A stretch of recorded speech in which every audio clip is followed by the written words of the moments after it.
Hey YouTube, Cliff here, and it looks like the US government is finally going to regulate Tether.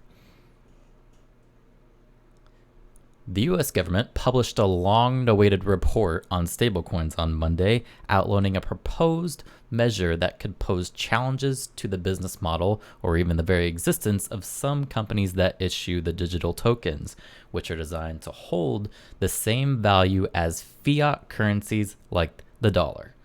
The report, published by a consortium of federal agents, including the Treasury Department, calls for Congress to pass laws that would require stablecoin issuers to become insured depository institutions. In other words, they want them to be banks. This designation would be a major shift for certain stablecoin issuers, especially Tether, which have long operated in the regulatory shadows. It would place restrictions on the type of collateral they could use to back their stablecoins and force them to pay for compliance, insurance, audits, and other measures that go with being a bank. So, at face value, I actually like this proposal. I think with all of the crazy stuff that's been going on with Tether and how they probably don't have the money that they claim to have. We've seen them change things on their websites before where they had previously said that they were backed one for one with the dollar, and clearly that was not true. So it looks like the US government is finally going to step in and say, hey, you cannot do this anymore.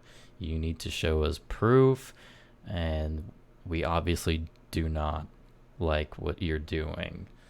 So this report came at the behest of the Biden White House, which tasked the president's working force group on financial matters, an interagency group that also includes the Securities and Exchange Commission. Of course, they are part of this. They're a part of everything in crypto right now, and the Federal Reserve, with developing a regulatory framework to oversee the stablecoin market, which is now valued at around $130 billion. So, yes, if I am being positive, I think this is great that they will step in and they are going to make sure these companies are actually doing the right thing. I think companies like Coinbase are using their stablecoin and they want to work closely as possible with US regulators to do the right thing. However, we have multiple people who do not. So this is a move in the right direction. However, the pessimist in me says this is a way for the US government to provide so much oversight that there won't be any more stable coins, and they're going to make it so hard to be a issuer of stable coins that the market will go away. They will do this so that they can issue their own central bank digital currency, and they will do this because they want to compete with China's up and coming digital yen. Now, there's a lot of concerns about China's digital yen coming. As we know, they have China does a lot of shady things when it comes to their citizens. You can look online, you can see there's social credit scores, things like that. Obviously, if you go against the iron fist of China, you're going to pay the price. And having a CBDC will just be another way for them to cut off their cash flow at that point, and they, obviously they're going to have to comply. Now, obviously, I don't think the U.S. government's going to do that. I believe we're obviously a better country than that. However, I do not want to turn over my keys to my wallet to anyone. That kind of defeats the whole purpose of cryptocurrency. But I mean, I guess we'll just kind of see what happens. So I pulled up their bullets that they laid out and for what they were talking about, and there was a point here that was kind of interesting to me. It says, in addition, Congress may wish to consider other standards for custodial wallet providers, such as limits or affiliation with commercial entities or on use of users' transaction data. Now, pretty much everywhere in the US, if you want to provide a custodial wallet, it has to be KYC, or know your customer, which just means that if you have a crypto wallet in the US, they have to be able to identify you. So when you sign up for an exchange or a wallet platform, they take your data. And the whole point of them doing this is so that they can make sure that you're paying your taxes, you're not doing anything shady with the crypto. And as you may know or may not know, all transactions are recorded on a blockchain. So it's pretty easy for the FBI or whoever to go in and they can see exactly where your crypto's going, what you're doing with it. It's all traceable unless you're using a privacy type of coin like Monero, which I personally don't know anybody who's bought into Monero. I'm sure there's people out there that are doing that, but I think for the most part, people are okay with KYC to an extent. They don't want people overreaching into their wallet or spying on them, but I believe in the good of this country, that people actually want to pay their taxes to help the economy and keep everything moving. So yeah, I think it's good that they're finally regulating these things. I'm all for it.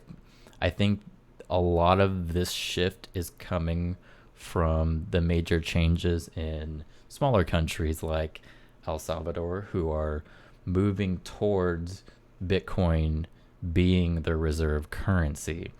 And so what people have to understand, if you are a citizen of El Salvador and you are putting first of all, your main currency it's just garbage.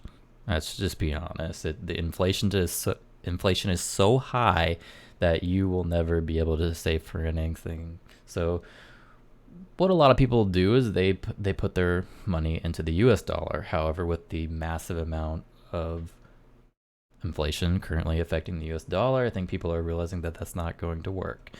So take, for example, if you're a US citizen and you are watching, let's say, the infrastructure package that is going on, and the US is looking to print another $2 to $4 trillion, and you know that they don't have that money, there's going to be massive inflation on that money.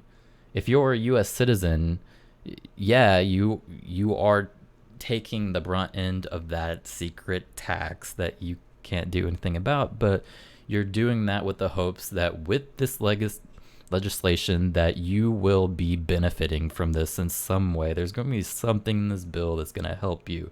Now, if you're a citizen of El Salvador, you're not benefiting from that at all. You're not benefiting whatsoever. So we are seeing a shift in where these people are putting their money. So